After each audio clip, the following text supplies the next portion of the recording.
पंजाब के दारुल हुकूमत लाहौर में जश्न बसंत की तैयारियां उरूज पर जा पहुंची हैं। इस ज़िमन में पीएचए लाहौर की जानिब से लिबर्टी चौक में देवोकामत पतंग भी नस्ब कर दी गई हैं। इसके अलावा जेल रोड, गुलबार्ग, माल रोड व दीगर शाहराहें भी दुल्हन की तरह सजा दी गई हैं।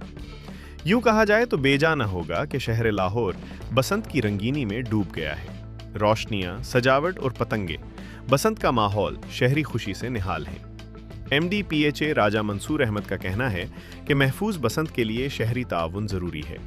उनका मजीद कहना था कि बसंत के मौके पर शहरी हुकूमती एसओपीज़ और हिफाजती इक़दामात इख्तियार करें। उन्होंने ये भी कहा कि वज़ीर आला पंजाब मरियम नवाज शरीफ के विजन जश्न बसंत को महफूज और खुशगवार बनाया जाएगा। ख्याल रहे कि बसंत के मौके पर पतंगबाजी से गले में डोर फिरने से लोगों की अमवात पर पंजाब भर में पाबंदी आयद थी।